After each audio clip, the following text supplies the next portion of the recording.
And what I'll be arguing in the paper will be that this scheme of Plato's cave, where one prisoner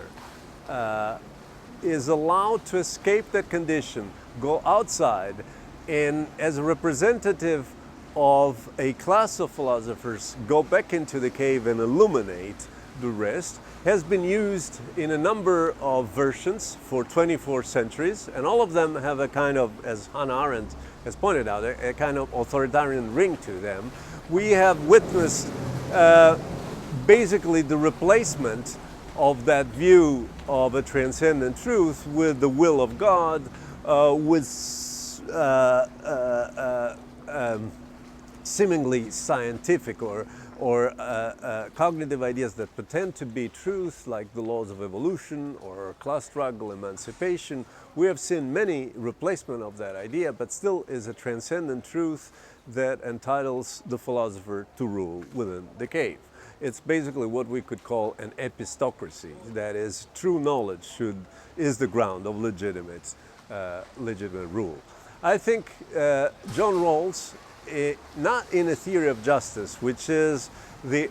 extreme version of this model, but in political liberalism has broken away and restructured this scheme entirely.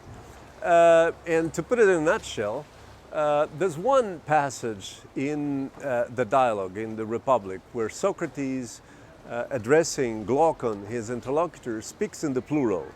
And he speaks of a number of people going out of the cave and seeing the truth. At that point, Socrates is showing that the one prisoner is really taken as representative of a class of philosophers, so we could hook up to that later passage in the dialogue. And if we think that not just one prisoner, but a number of philosophers go out of the cave and then bring back some report of what is outside, we can imagine that their reports will partially be the same, partially be different. And the question will arise, which is the true account of what is outside? And we can imagine that on coming back, this group of philosophers would want to step at some point and reflect on what they're going to tell to the people inside. And we could imagine that if they cannot come up with one and the same account, because they're positioned differently relative to what they've seen, and also because of their human limitations in grasping a reality that is vastly overwhelming to them,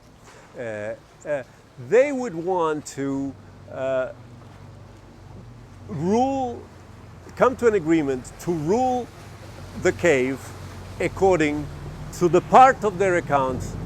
that overlaps with one another. And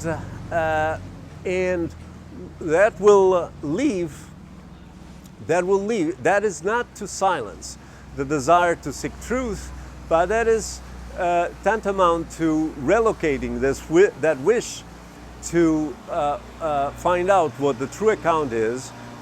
out of the public forum where coercion, legal coercion and institutional action is taking place in the field of what Rawls calls the background culture or free investigation. But power must be free from that,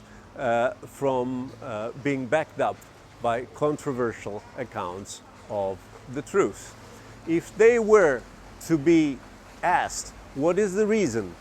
for that agreement that they've come to, not to back up controversial accounts of what's outside by the force of law or the force of institutions, they would not be able to say